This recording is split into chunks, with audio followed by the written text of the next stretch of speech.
Okay, welcome everybody. So, good morning, good afternoon, good evening, wherever you are joining us from. So, today I'm lucky enough to be here with Chris Iveson, and we're going to be sharing a session on being at your best, single session performance coaching. So, we're going to start off with welcome and introductions. I'm going to share how I came to the solution focused approach and how Chris and I came to be doing this session today. And then he's going to share where this all came from. So the work that he did with Harvey and Evan at Brief. And then I'm going to share, because obviously we're presenting from the Asian part of the conference, I'm going to share a case study that I worked with recently using this technique. And then Chris is going to do the exercise for you. So you get to experience the exercise being at your best. So you might want to be thinking about some event that you have coming up in your life in the near future where you would like to be at your best, because then Chris will talk you through that. And then we'll get to put you in breakout rooms so you can reflect and think about what your takeaways are from today. So that's it with slides. So I wanted to share a little bit about, well, I started my professional life as a clinical psychologist. So I was steeped in assessment, diagnosis, formulation of problems. That was my bread and butter. And then I moved to Singapore in 2008 from the UK originally. And I was lucky enough to come across Dave and Debbie Hogan at the Academy of Solution Focused Training. And I trained in solution focused therapy a little bit by accident because I needed some continuing professional development hours, and somebody recommended the course, and I went, okay. And as Debbie's here today, she will remember I was the most skeptical person on the course, going, what do you mean you don't need to know anything about problems? How does that even work? And then gradually through the exercises and through the learning, I, I can't not be solution focused anymore. So I've been doing it for the last 15 years. And when I first sort of ventured out from Singapore, we have a wonderful SF community here in Asia, but I went to the EBTA in 2014, and that's when I first met Chris. And he was doing, I can't remember the name of the session, but he did this wonderful exercise where imagining your next hug. So for those of you who went to the handover today between Oceania and Asia, Matt and Kenneth shared the video of Chris doing that. And I still remember that from 12 years ago. It was the first time I'd left my daughter, who was 1 year old at the time, and I imagined going back home and giving her a hug. And that was very emotional. Lots of us in the room were in tears. And as part of that workshop, Chris shared this wonderful chapter called Chapter 9, which never made it into any of his books, but was such a learning exercise for me. It was about this, what we're going to share today, being at your best. And I have used it so many times over the years with my clients to such good effect. And so then when I came to edit a book a couple of years ago, I asked Chris, could we write this up together so that people can actually read about this wonderful technique that you guys developed at Brief? So I want to hand over to Chris to introduce you. I'm sure you don't need any introduction. I'm sure everybody knows who you are, but introduce yourself and tell us how this exercise came into being. Thank you. Thank you, Jane. Um, coming to be. It began as a training exercise. When very early on, and when began our teaching, we needed to teach people how to back then use the miracle question. Excuse me, not my dog barking. Um, and we need to have a safe way for people to interview each other about the future. And the idea we came up with is we could get people to interview, just as a training exercise, being at your best. That meant that they didn't have to be sorting out, working on any problem or anything, but they could practice this detailed description of preferred futures. So that's how it started. Then this is back very, very early on when I was still in a real job, which would have been late 1980s, maybe early 90s. And I picked up a case that potentially was going to mean the end of my career. Because I was a social worker at the time, and if you have a child that dies or is killed on your caseload, they're likely to come for you, find that you've done something wrong, and wreck your life, as so many social workers in the UK has happened to them. This was a young woman, 18-year-old young woman, who had a 2-year-old child, and the fear was that she was going to kill her child and kill herself. And it was very real. It wasn't a hype up. It was a very real, likely possibility. And but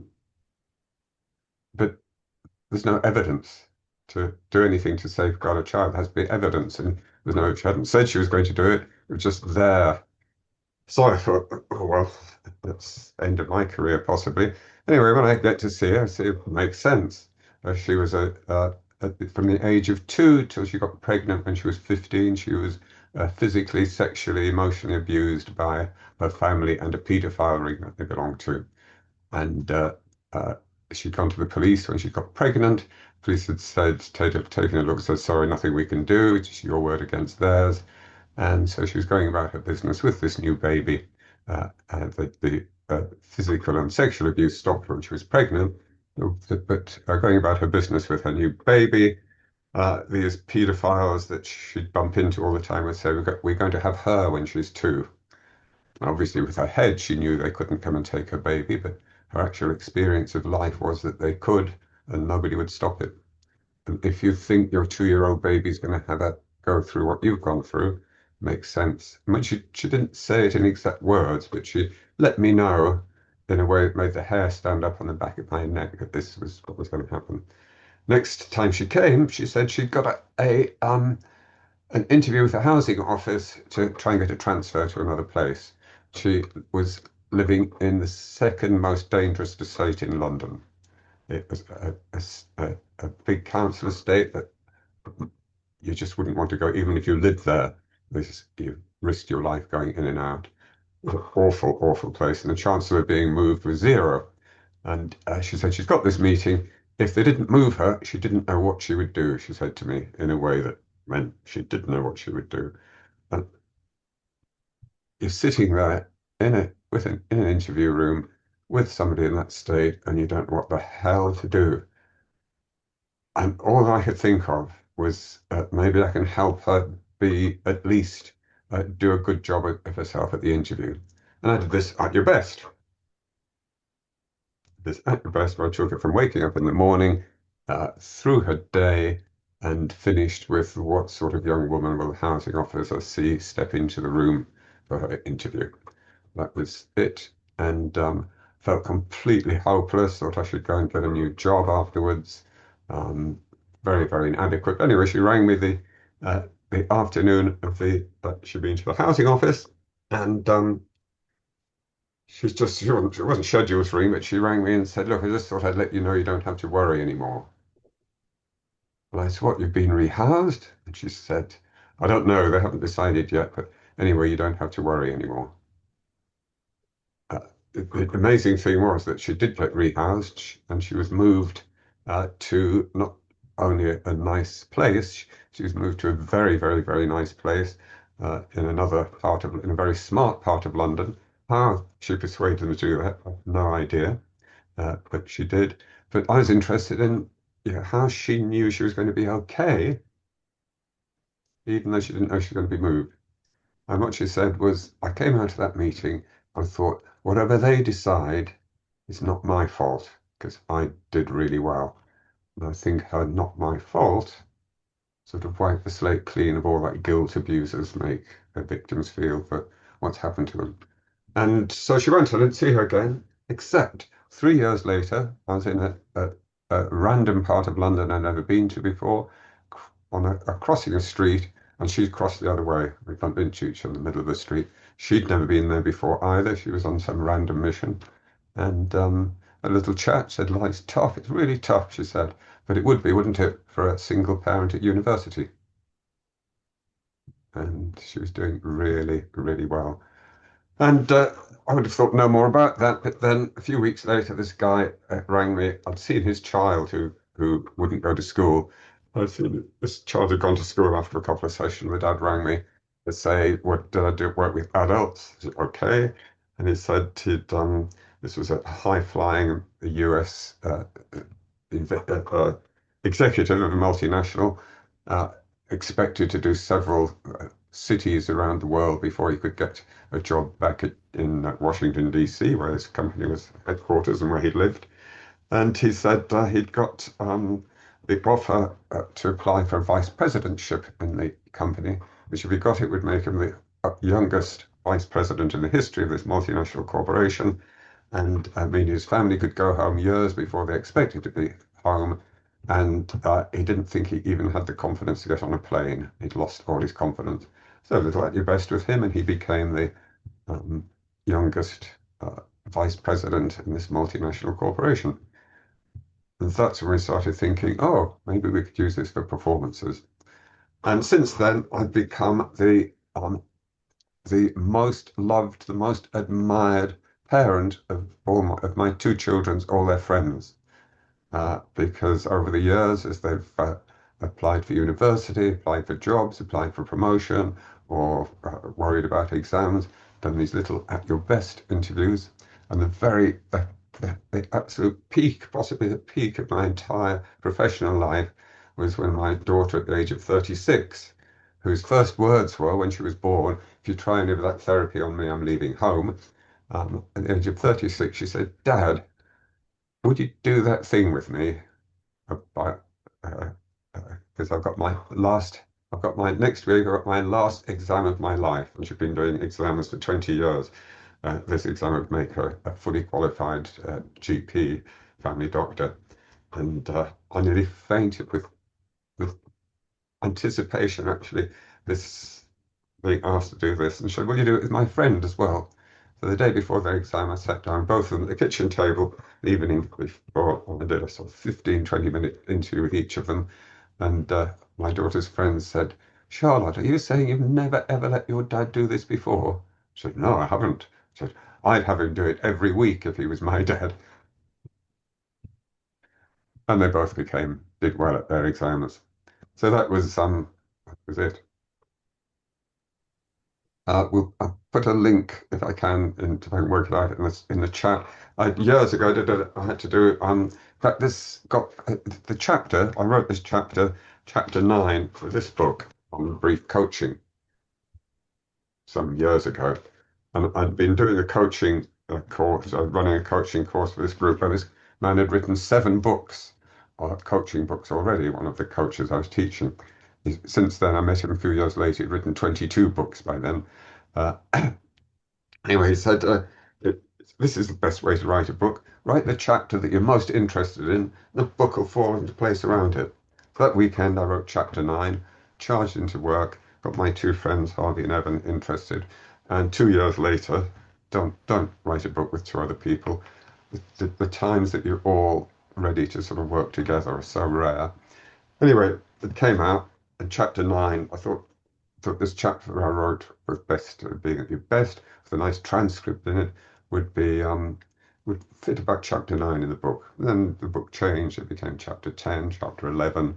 And just before it went to the publishers, Evan said, "Oh, I just need to, I'm just going to add an extra introductory chapter." Fine. Comes back, publishers looking at the contents. Da, da, da, da, da, da. Chapter 9 is moved to, no, it's not moved. Chapter 11. Well, there's no chapter 9 in the book. I look up and there's Evan and Harvey looking a bit sheepish. And I said we didn't like it, but didn't have the courage to tell you we weren't putting it in the book. So it wasn't in the book. And the only reason it came to light was a couple of years later, maybe, Koti Hankowski rang me and said, "I hear you do these very detailed descriptions. Have you got anything written?" And I said, "No." And I said, "Oh, I have, chapter 9." And that's how chapter 9 got published in the Hungarian version of Brief Coaching. So it's got published in Hungary, but not here. But if you email me, you can have a copy of it. I don't know how to get it to you any other ways, but you have a copy of chapter 9. Much better than the book. So, am I supposed to do a little exercise now, Jane? No, I can share how I've used it and then hand it back Okay. to you. So Yep. I've put in the chat mine and Chris's email addresses and LinkedIn, and the book chapter, the book that I edited where this chapter is published. You can connect with that as well. Yeah, I mean, I think well, thanks to your generosity, Chris, of sharing that chapter at the conference. I have used this exercise so many times with my clients, and it can be used. I mean, I'm a therapist and a coach, but this is kind of a standalone exercise that you can use in any other piece of work when somebody has an event that to prepare for. So the case that I wanted to share is not actually the one in the book. I've had an even better one since the book was published, and this is a lady who I worked with last year who came for executive coaching. And she was in a social services organization, and it was her first time stepping up to being a leader. So she'd I think been in the position maybe about 6 months. And she'd come for coaching, say, I want to be a better leader. So we had this chemistry call, which had her very general goals, and that all sounded great.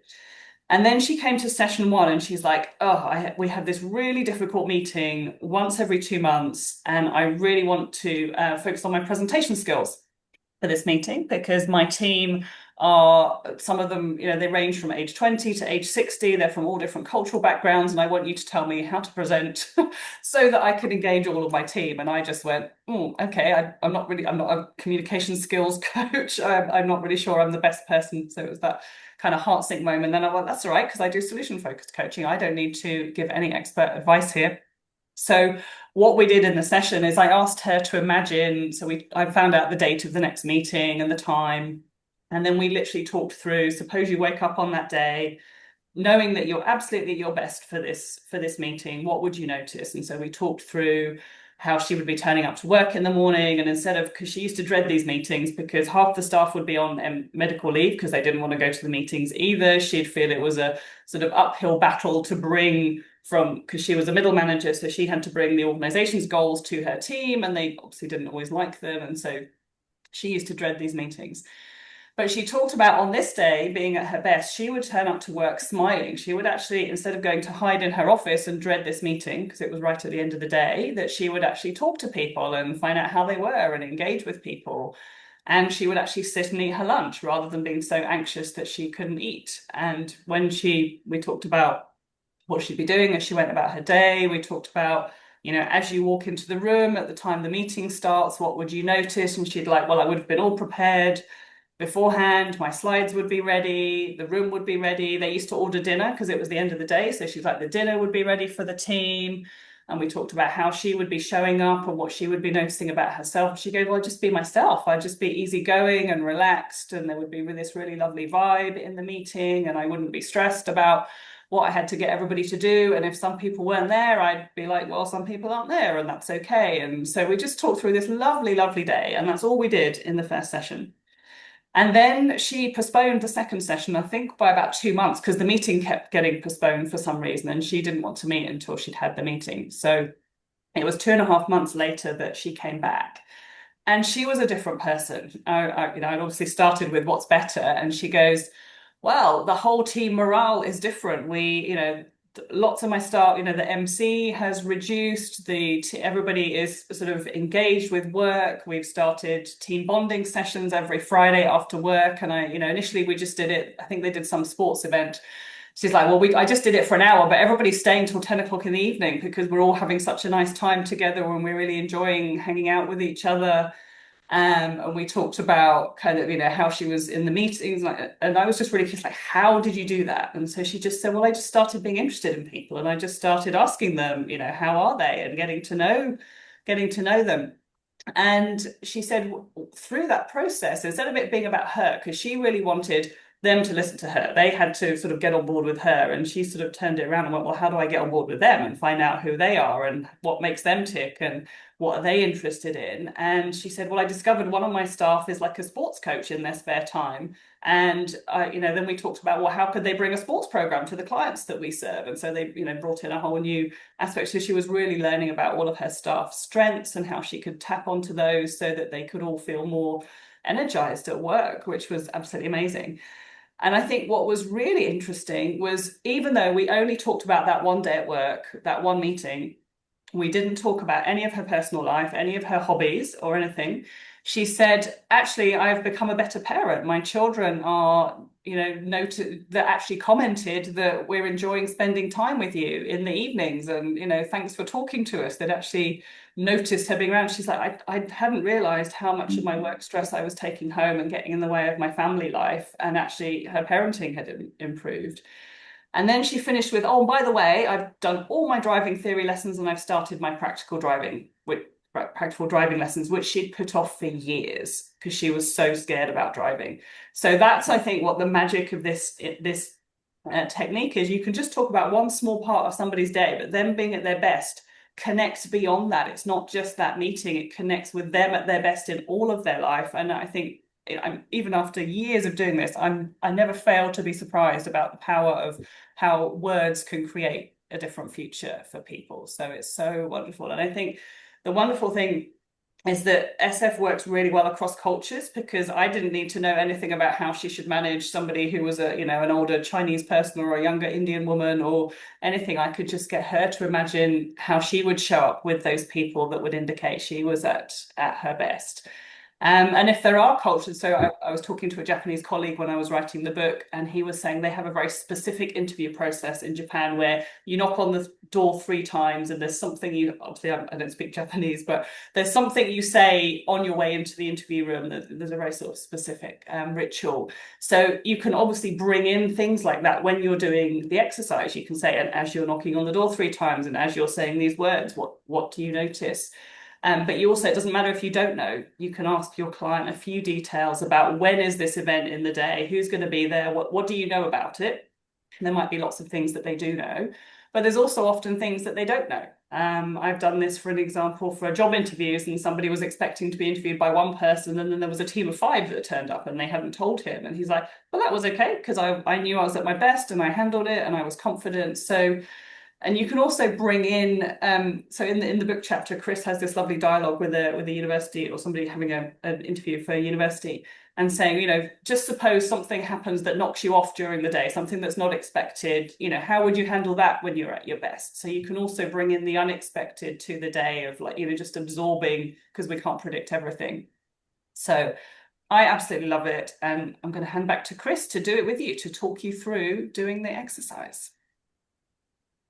Thank you, Jane. Um, could talk you through it. It'd be a very poor version because obviously our job is to ask questions and build the next question on the previous answer. Because that's how you get the detail. That's why you don't need to know anything. So for me, I'm very, very hot on getting very specific details of where, when, who, um, and and the other thing that I've learned to do is if somebody's going for an interview, I don't go into the interview. What I do is for the at your best is whatever the event is, I take the person through their day up to the beginning of the event and then leave them there. That's uh, and it's, and it's partly because uh, it's hard to get you can't get the same sort of detail when you somebody's describing something that is new to them and they don't know who's going to be there, they don't know who the people are going to be, they don't know what the situation is going to be like. But that doesn't mean to say you can't do it. That's just what I find is useful and it seems to work really well. So uh, you have to um, make up your answers to the questions and hope that each of my questions touches somewhere close to your answers.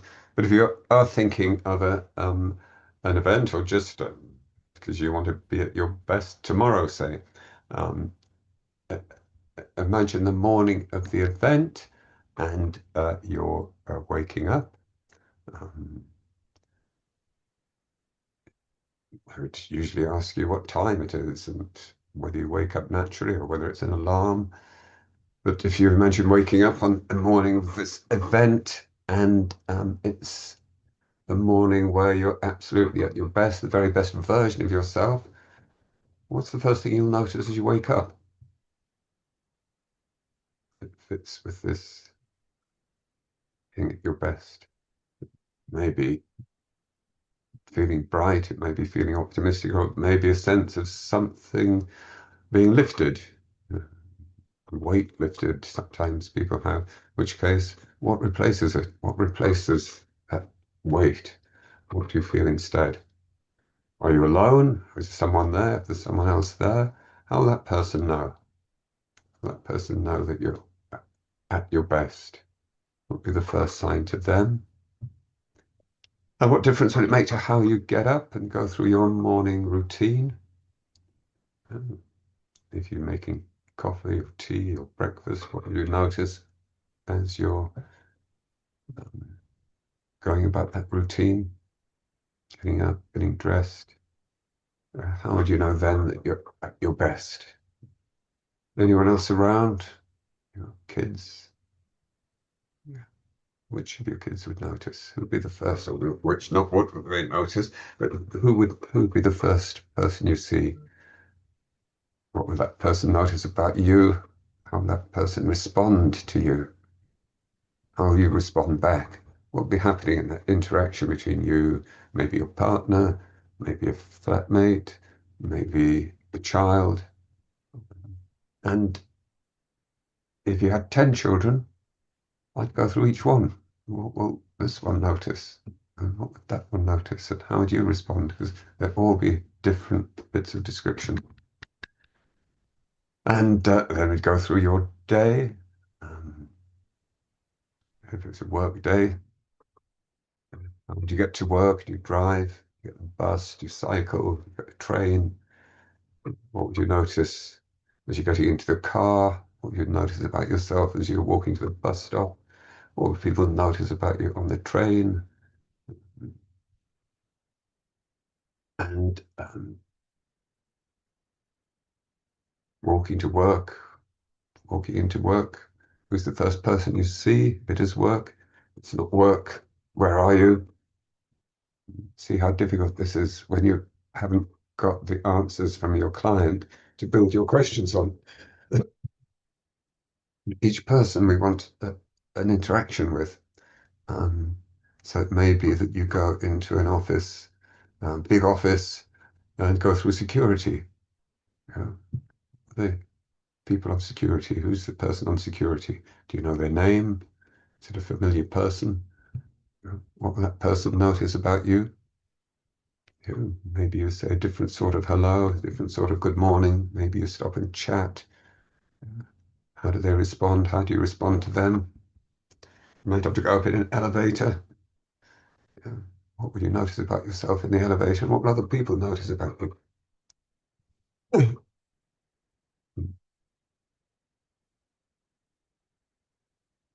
Work. Be a, yes, there'll be often a person on reception. Whoever's on reception, people receptionists tend to know more than anyone else about what's going on in a building, what's going on in the office. How will your receptionist know that you're at your best? Or maybe you're not at work. Maybe you're got to go out and do some shopping. What will the checkout person notice about you at the supermarket? And how will the checkout person respond? Will this, your receptionist respond? What will happen between you? And then colleagues, the number of colleagues that you be, maybe know you well, a little bit of description. What will this colleague notice about you? How will you respond to them? That colleague, what will that colleague notice? What will happen between you two?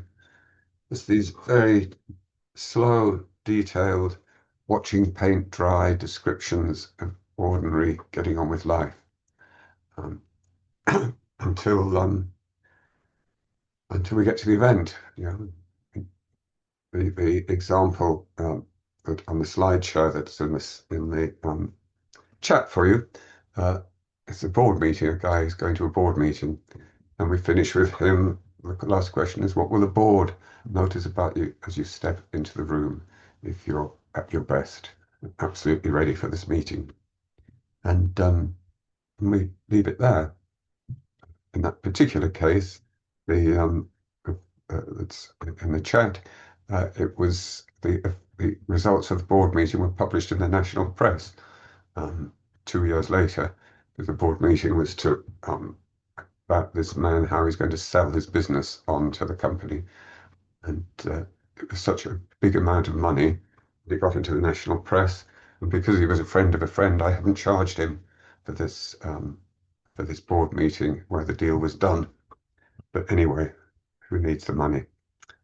So, but really, what you have to do is get real detail. And yeah, let me just have a little volunteer. I'll just do the very beginning of one, just so you see the process of asking and answering the questions. Let me quickly volunteer just to have a little at your best interview. Dave, you look as if you're thinking about it, so you can be the nice to see you. Nice to see So, you. let's can we just do a little at your best for you tomorrow morning? Um, can I pick another day? Yeah, pick another day. Okay, I'm picking next Monday, this coming Monday. Yeah. Okay. Yeah. Okay, so some event then that's Yeah. coming up. Okay. Yeah. Okay. So we'll just do the first just 2 or 3 minutes just to sort of see. So next Monday, let's imagine, Dave, that's one of those days that you're absolutely at your best, ready for anything the world throws at you. What's the first thing you noticed as you woke up? Began to tell you this was a day that you're at your best. Um, well, I would wake up before I hear the alarm go off. Okay. And What time would that be? probably it could be as early as 6 maybe. Okay. Okay. But maybe 7. It could who varies, depends on how late the night before. It might be 7 since we have a guest staying with us coming in Okay. tomorrow or tonight. So anyway, we may be up late chatting on Sunday night. But so I would say somewhere between 6 and 7, I would get up before the I hear an alarm. Okay. And And what would you notice about yourself as you were realize you were getting up before the alarm? What would tell you this was part of being at your best? um well, I'd be saying, "Oh, wow, I've got this special online interview that I'm really keen." So as I'd noticed that I'd be very intentionally putting my Ultra watch on, fully Mhm. charged, and appreciating how useful this gadget is. And I would be arming myself with my phone and heading immediately downstairs to make a very fresh pour over cup of coffee. So I'd be what would you be noticed. noticing as you were going downstairs to make the coffee? How would you Uh, know that you're at your best? well, that I'm kind of have this sense of awareness that I've got. I'd already be starting thinking about um, the conversation, the person that I've not met yet, that I will be meeting for the first time, uh, and that'll be on my mind, just even as I'm walking down and thinking, and that'll sort of inform my first sort of coffee moments Ah, downstairs. okay. So I'm going to jump just a little bit. When would you first bump into Debbie?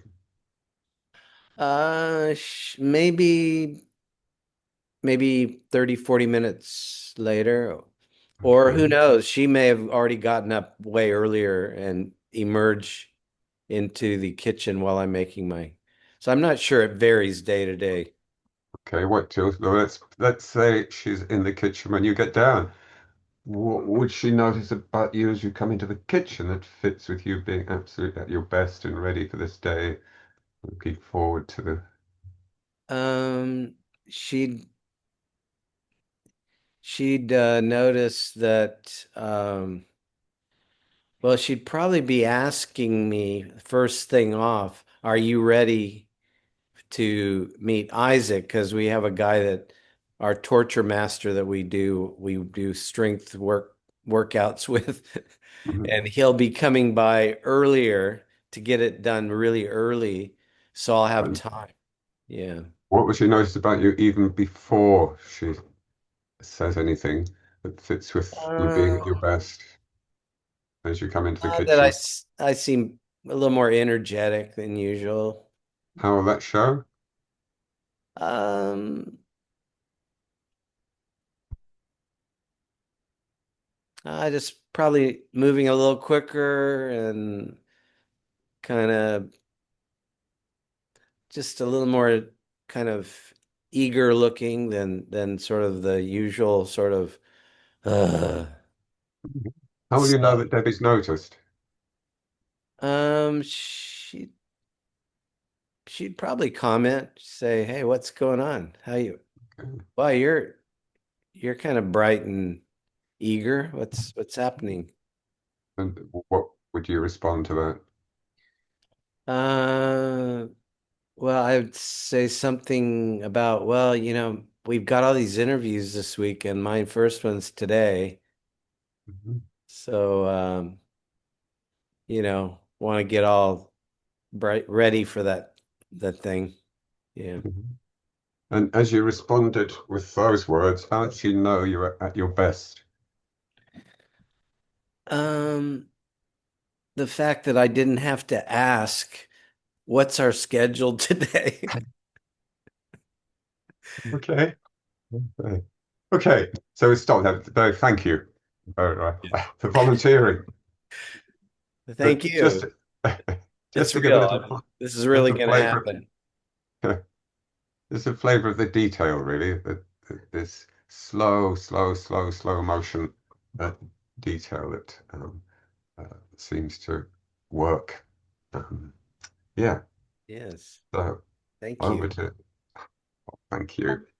Over Okay, to well, you, thank you Jane. so much, Chris, for doing that. So hopefully everybody's been thinking about themselves at their best. So we're just going to put you in breakout rooms just to reflect on that. It might be something that's inspired you, how you might take these ideas forward, which might be in relation to the event that you've just talked about, or use it in your work in some way. So we'll put you in breakout rooms for 10 minutes, and then we'll come back and have a little bit of time for reflection or questions. So we'll see you in 10 minutes.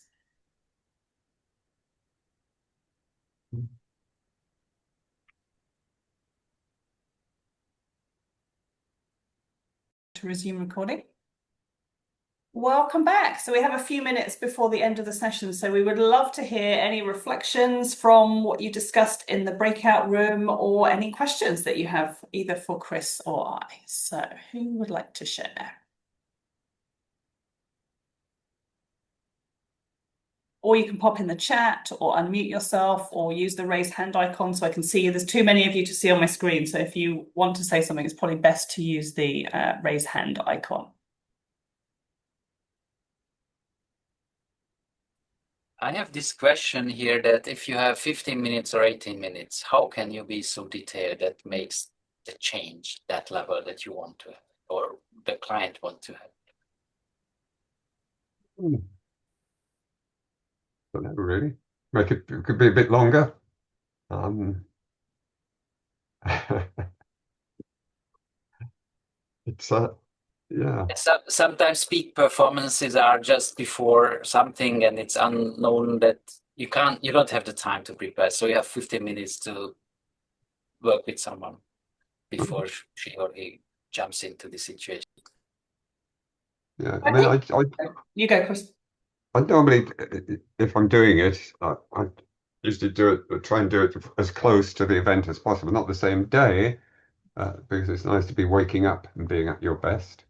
Um, and yeah, 20 minutes is long enough for to.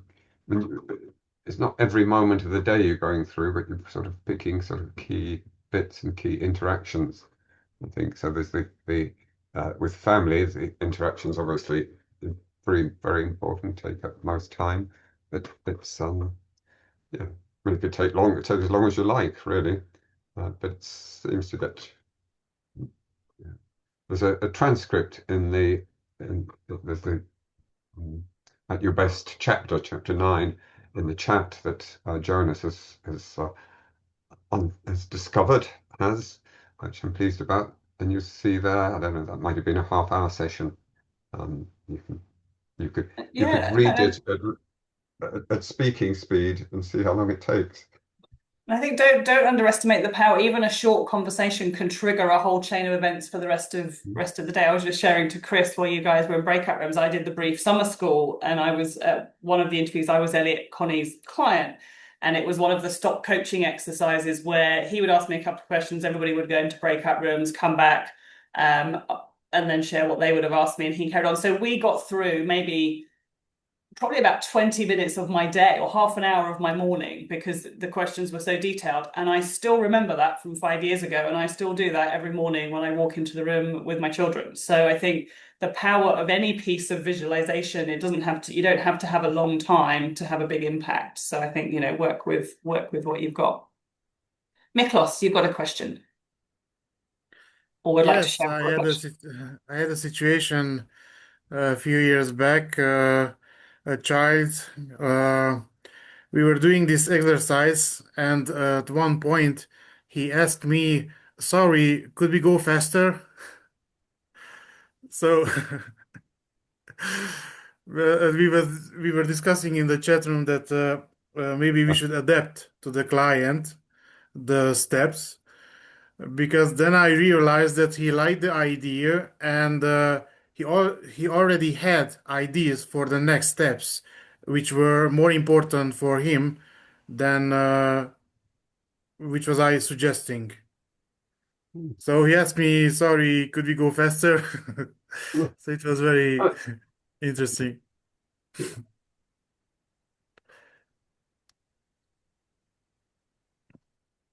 I think that's it. We have to adapt in the moment to our clients and trust that they know what's the most important thing that they want to talk about. Thank you for sharing. We've got about 2 minutes. Anybody else want to share final thoughts or reflections before we say goodbye and leave you to have a break before the next session? Can I ask No, maybe. Dave? Yeah. Susanna, yes, and It was then just a Marianne. quick one. Dave, how did it feel to be asked such detailed questions by Chris? Well, familiar. I encountered the Chris way of detailed interrogation a long time ago, maybe 15, 16, 17, whenever he was in Singapore the first few times. So it feels good, and it kind of triggered my imagination. And as often happens in these moments like this, I suddenly got a great idea for how I'm going to work with some of the folks in the group next week who have already stated that one of their shared goals is to be their best. Oh, wow. This is useful. Wonderful. Thanks, Dave. So Marianne, yeah, you thanks have a for question. volunteering, Dave, and thanks for playing a part in it, Debbie. Even it was best actor and best actress. Now, maybe I will just add, we were actually talking with Dave also about that what difference it would make if we would a bit let the client to choose this beginning point. Because now it's we just tell it, imagine, in the morning, but actually more kind of set the start of the preparation as the beginning point. So ask when would the preparation for that event start for that person, and then kind of how would the person imagine starting the process when she's or he's at her best. So kind of just triggering some new thoughts to try. Thanks. Yeah, it's a good. I mean, it's a good idea to just try it all sorts of different ways and see where it gets you, see what works. Yeah, just to experiment. But I think the reflection from my clients when I do it is like, oh, I didn't realize that preparation actually started earlier almost. They almost thought if I'm preparing for an interview, it's when I sit down with my notes before the interview. But actually setting themselves up well right from the beginning of the day actually had a really, really big impact. But yeah, experiment. So anyway, thank you so much for joining us Yes, today. thanks everybody. Hopefully you have something that's inspired you to take away. And yeah, there's obviously, hopefully everyone's got the link to the Padlet for the next talks. Have a wonderful rest of the conference. And yeah, thanks and goodbye. Thank you. Thank you. Goodbye, Thank you very everybody. much. Goodbye. Especially goodbye to all of those I know. Thank you. Thank you. Thank you. Bye. Thank you. Thank you.